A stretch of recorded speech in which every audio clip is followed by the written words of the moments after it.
Welcome to your newest nightmare, Screamfest 8 Halloween Festival at King Carnival Mandra. Our biggest and best event yet has 3 of the scariest walk-through horror mazes ever to grace WA. With Dr. Scary's Revenge, the Crazy Clown Asylum in 3D, and Zombie Wasteland. Tickets available at perthtickets.com.au.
Welcome, one and all, to dreadful Frights at the Backlot, Perth, presented by Perth horror fans.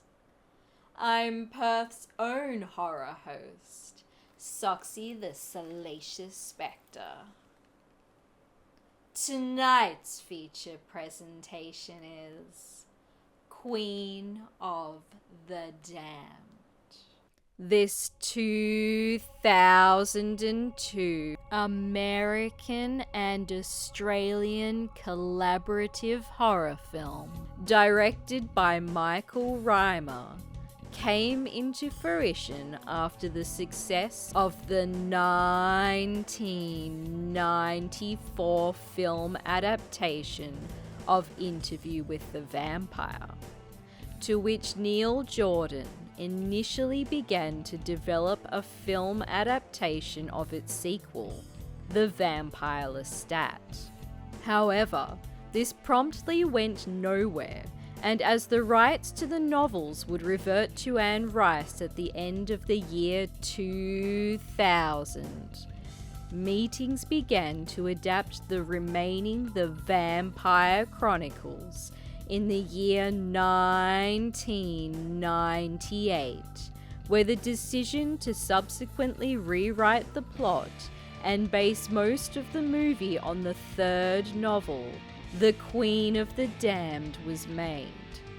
Meanwhile, Anne Rice had become displeased with the project, stating that she felt snubbed and hurt that Warner Brothers hadn't approached her to write the screenplay, and to develop The Queen of the Damned without first making The Vampire Lestat was a bad idea, and basically a doomed project to which any respectable scriptwriter would be crazy to tackle such a novel without fully developing the background story of Lestat.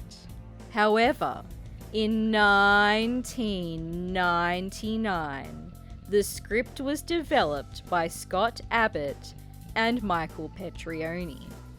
The first actor cast was R&B singer Aaliyah as Akasha, the Queen of the Damned herself. But tragically, Aaliyah passed away in a plane crash shortly after principal photography was completed, and had not been given the chance to perform any ADR redubbing of her character. Subsequently, her brother Rashad Horton, who had a similar voice to hers, was called in to help with overdubbing after her death, and special vocal technology was used to make his voice sound more feminine. The search for a Lestat took much longer, especially after the idea of Tom Cruise reprising his role was soon dismissed after he declined. Actors such as Wes Bentley, Josh Hartnett, and Heath Ledger were all potential candidates. However, the role eventually went to Stuart Townsend, whose singing voice was supplied by Korn frontman Jonathan Davies, who made a cameo in the film as a ticket scalper and was unfortunately unable to sing on the soundtrack album release due to contractual difficulties. The film was primarily made in and around Melbourne, Australia, with over 3,000 goths being cast as extras. After initially being satisfied with the final product, Anne Rice later stated that the source material would be better suited for a television series, and went on to urge her fans to simply forget about the film altogether. And despite its cult status, The Queen of the Damned went on to be a box office flop, which was further soured by the true crime case of Alan Menzies, who in December of 2002, just 10 months after the film's release, killed his friend Thomas McKendrick in a vampire-like fashion, claiming that he had seen the movie over 100 times and the Queen herself had told him to do it.